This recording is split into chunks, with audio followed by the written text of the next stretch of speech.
Today's reading is Exodus 22.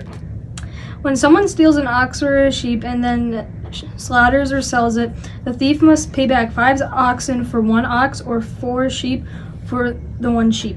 If the thief is caught breaking in and is beaten and dies, the one who killed him won't be guilty of bloodshed. However, if this happens in broad daylight, then one who killed him is guilty of bloodshed for his first part. The thief must make good on what he stole. If he has nothing, he must be sold or paid for his thief. If an animal, whether ox, donkey, or sheep, is found alive in the thief's possession, he must pay back double. When someone lets an animal loose to eat in another person's field and causes the field or vineyard to be stripped off its crop, then owner must pay them back in the best from his own field or vineyard. When someone starts a fire and it catches in thorns and then spreads to someone else's standing grain, or a whole field, the one who started the fire must fully repay the loss. When someone entrusts money or other items to another person to keep safe and they are stolen from the other person's house, the thief is caught, the thief must pay back double.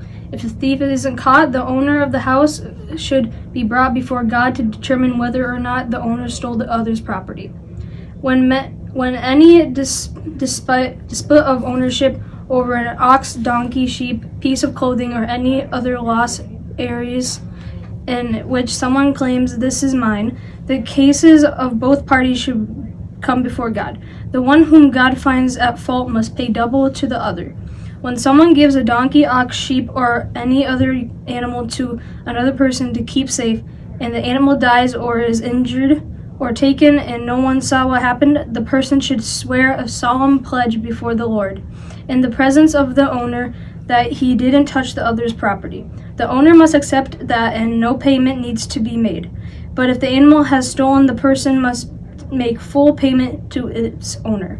If the animal was attacked and ripped apart and its torn body is brought in as evidence, no payment needs to be made. When someone borrows an animal from another and is injured or dies while the owner isn't present, full payment must be made.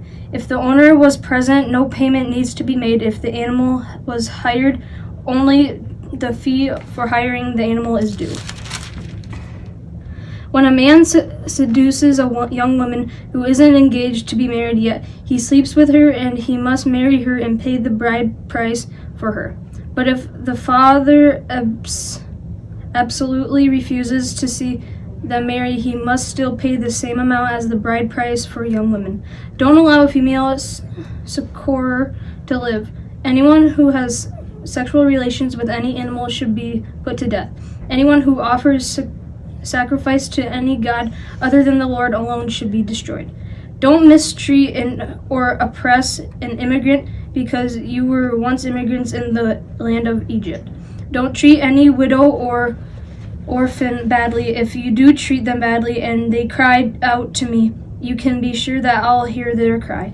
I'll be furious and I'll kill you with the sword. When your wives will be widowed and your children will be orphans, if you lead money to the people who are poor among you, don't be creditor and charge them interest. If you take a piece of clothing from someone as a security deposit, you should return it before the sun goes down. His clothing may well be his only blanket to cover himself. What else will that person have to sleep in? And if he cries out to me, I'll listen because I'm compassionate. Don't say a curse against God and don't curse your people's chief. Don't delay offering the product of your vineyards and wine presses. Give me your oldest son. Do the same with your oxen and with your sheep. They should stay with their mother for 7 days. On the 8th day you should give them to me. You are holy people to me. Don't eat any meat killed by wild animals out in the field. Throw it to the dogs instead.